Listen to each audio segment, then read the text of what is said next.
I was set to take part in the 2020 MS Run the US relay across America. I was supposed to run segment 17, which ran from Ohio to Pennsylvania.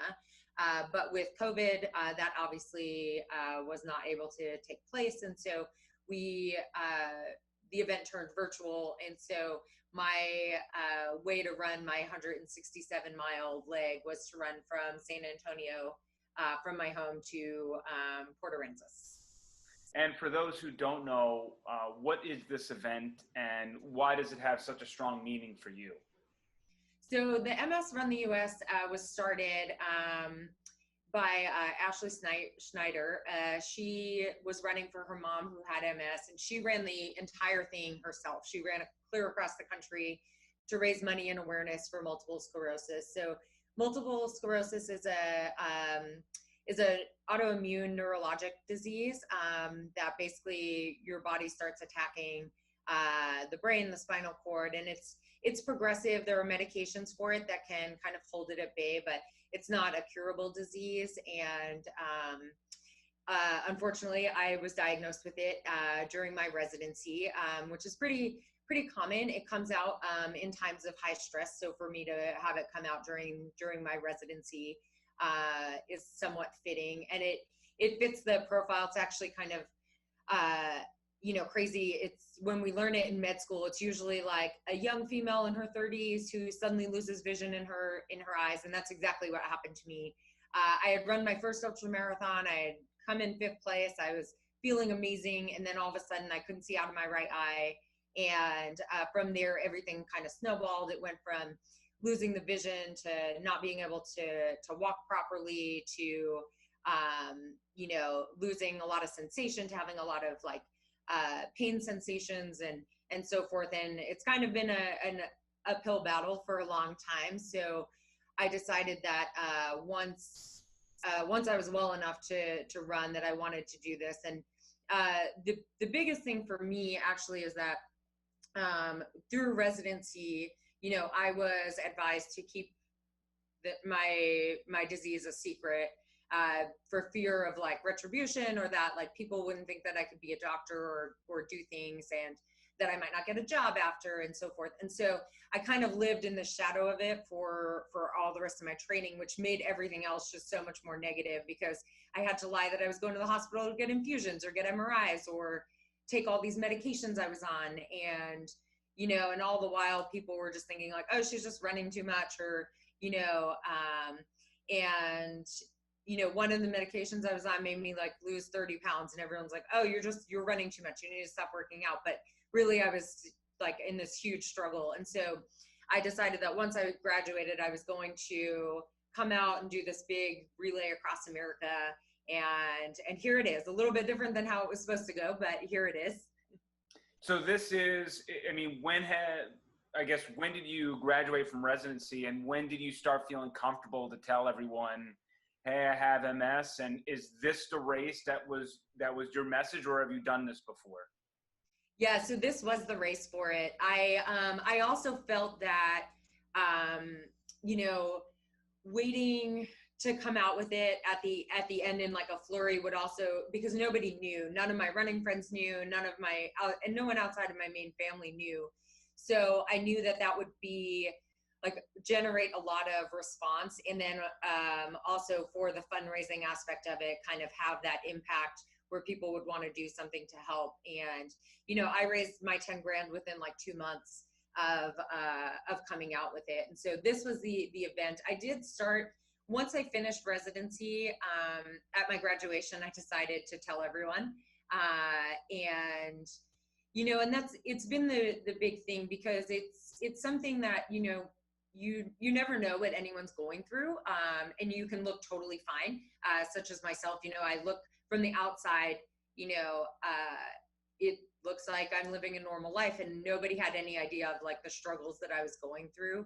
And so I wanted to come out that way, and it's been fantastic in the past like year. So I finished residency last year around this time, and then came out with it. I got a story in Runner's World about it, and since then the response I've gotten has been amazing. And there are so many other people in medicine who've had similar things that have opened up to me about it, and kind of we've gone through it and the risks and benefits of coming out and being honest. But in the end, it's really just that living as half yourself and kind of hiding it is really uncomfortable, like whatever your secret is. And it's just better to be completely honest, completely yourself. And and if it doesn't work in that scenario, in that environment, then it's probably not where you should be. Now, for me, I'm flabbergasted, not only because of your schedule to be able to do what you're doing, but then also with what you're dealing with when it comes to MS. Just how have you managed the ability to train and to run and to work out and do all of these things to prepare for such a grueling run, while balancing everything? Yeah, so it's definitely a struggle. So I initially got into running, as a great stress relief for everything I was going through with like medical school and residency. I could, if I was feeling overwhelmed studying, I could go out for a run, come back and feel fresh and get back to it. Or if I had a bad day in clinic or like a lot of sad cases, I'd go out for a run and then I would feel better. And so it worked really well in that scenario until I started to get sick. And it was a struggle to figure out what to do, because so I was an athlete my whole life. I played 3 college sports. And so once that was taken away, I was lost for a while trying to get back to it and find other routes. And in the beginning, I'll be honest, my push to getting back to running after my diagnosis was very like desperate. It was very much like, I need to get back to who I was before, and I need to prove that I can still do all of this stuff. And over time, I realized that it's not, it doesn't need to be so forceful. It's more, I can still get there and listen to my body as much as possible. And that's the one thing that has helped me the most, aside from getting on the right medications and having great doctors and people taking care of me, is that I've come to learn like when I can push through it, when to back off a little bit, especially in the Texas heat. That's one of the biggest things. So MS is brought on by heat, and it definitely gets worse. In fact, when I was first diagnosed, they told me like, okay, you should probably think about moving out of Texas. And so that's been a big challenge. And I've kind of worked through it with all my training runs of, I know when I start to overheat that I need to just back off a little bit, whether that's slowing down the pace or taking a break for 5 minutes or finding some shade. We have worked it out where usually I do a lot of loops so that I can come back to the car, get some ice, cool off a bit, and then continue on going. And it's hard, after you come and cool off, like a lot of you doesn't want to keep going to run your 20, 30 miles. You want to just stop and sit and relax. And so there's definitely a mental component to it, but a lot of it has been just realizing what I need on the day-to-day, where some days I don't need to push as hard through a workout, or a planned workout just isn't going to happen that day. I need to just switch up my schedule and maybe just do yoga that day and let my body kind of come back to where it is. And so it's been a learning process for sure. And it's funny, because I do get asked that too a lot of, well, doesn't this worry you with everything and all the stress that you're just making it worse? And I had that talk with my doctors as soon as I was diagnosed, that, priorities were that I want to continue working and be healthy and not make it worse. And, everything we know about MS says that exercise is actually the most beneficial. And in fact, of times where I've done less exercise due to work stuff or board exams, I've had more relapses than I do now when I'm at running 70 miles a week and doing all these other things for my training. So it's really, I think, just being in the right mind space and knowing yourself, of knowing when you can handle more and when you can't. And then coming up, you said it's going to be about a 5-day run. Originally, it was 167 miles. Do you know how many you're going to be aiming for now? It should be about 167. The little caveat is the ferry that I need to take over to Port A, and I don't know what that adds or takes away from it. But it should be, when I planned this on Google Maps, was supposed to be exactly 167 again, which was kind of perfect. Oh, so you're still going to get the 167 in the condensed time? Correct. I just need to run more every day now. that well, might as well just make it a little bit harder for yourself. I Sure. mean, what's the difference? Like 27, 35, it's fine. Yeah, I mean, the run's going to be over. You're going to hate yourself still anyway for doing all that. Exactly. What is there anything daunting about going, for the 167 miles in such a short amount of time? For sure. There's a lot. I mean, one, like we talked about, MS is so variable. There are some days I wake up and I feel fantastic and I can run 30 miles and, and feel amazing and feel like I could keep going. And there are some days where I wake up and go out to run 3 miles and it feels like torture because, the muscle spasms or just the weakness. I get some foot drop in my left foot where it kind of drags a little bit. And some days that's worse than others. Some days like the fatigue from MS is really debilitating and it's really hard to even just get out of bed. And so that's one of my concerns is just that what if I wake up one of these days of the weekend and it just isn't there. But I think I've kind of gone through it enough and my adrenaline will hopefully kind of override it and I'll definitely pay for it later. That is one of the things of MS is I can push myself, but I definitely pay for it later. And I guess the other thing too is that the initial plan of this was supposed to be more of a community feel of like raising the awareness. And I was supposed to have people alongside of me. We were going to have an RV coming along. So my fiance was going to run with me and my family, because they live in the Northeast, was all going to come for the finish and run the last day with me too. And, I had all these big plans of it. And now, although I have like great community here in Texas and people want to run with me, with COVID, it's not very safe. And so it's myself and my fiance who will be my aid car along the way, but he won't be running. So I guess that's a little daunting that all of the miles are now essentially on my own and not being able to take the help that people are offering because for fear of my immune system being compromised and all my patients' immune systems being compromised and not wanting to kind of run through all these places and bring COVID with me. And so are you still doing the run? Like, are you physically doing the run or is it going to be, I thought I saw something where there's virtual. Would you just run the 167 miles No, so that for me, like I definitely didn't want to do that. I've run enough training miles, through San Antonio. I did like through this some like virtual like 50Ks and 100Ks. So I've run enough loops through my neighborhood that I didn't feel like it would give me the same feeling of being something so epic. And, it just felt to me that like I was just going out and doing a normal run again. And this going point to point, and I do this for most of my races as well. I very much like the point to point system, was just felt more like I was doing something that was a really big deal. Plus gives me the added benefit where I get to finish at the beach and jump in the water and it's very poetic finishing. So the way we have it planned is my fiance will be alongside of me or meeting me at points through the way in the car. And then the first few days we'll drive back home. I'll sleep at home and then go back out the next day. Okay. And the, where is the official landing spot of where you're stopping and jumping in the water? In Port Aransas, basically wherever I get off the ferry. So I've never actually been to Port Aransas. So I'll have to see where the ferry lands me and then proceed immediately to the water, I'm sure.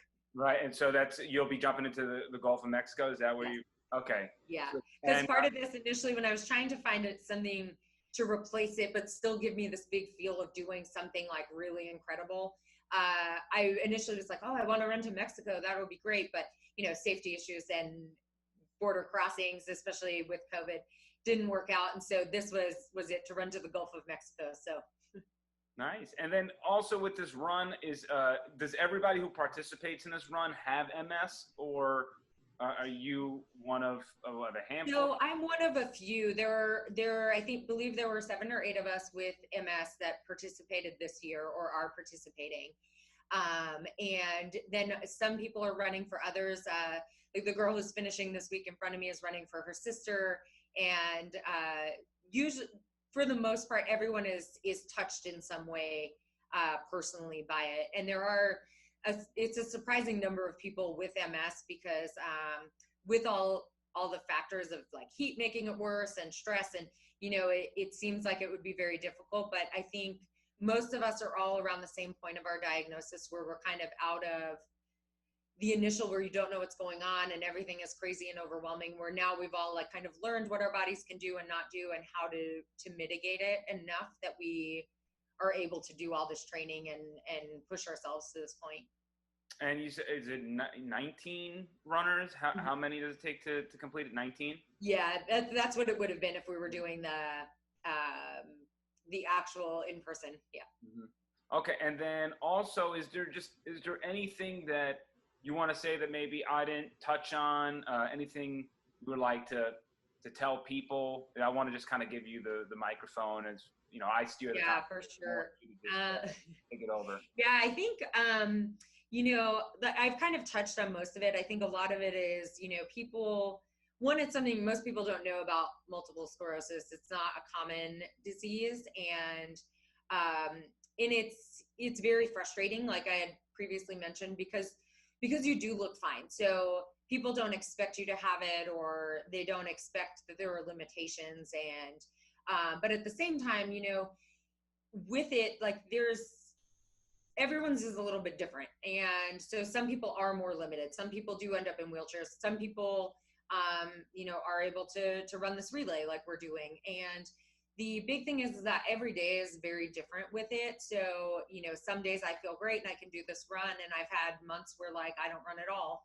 And I think, you know, it's kind of, it's humbling in a way to just know that, you know, regardless MS or not, like that's really true for everyone. Like there are seasons for everything and phases of life that you go through where things are just a little bit different. And so we just need to kind of listen to ourselves, give ourselves some grace, and in the same respect for other people, you know, because you never know what people are battling and what they're going through on their day to day. And so you may see them superficially and think that everything is great, but you know, they're really fighting something really difficult in the back end of it. And it's just kind of amazing to see like the resiliency of the human spirit and the body, and see what we're able to do.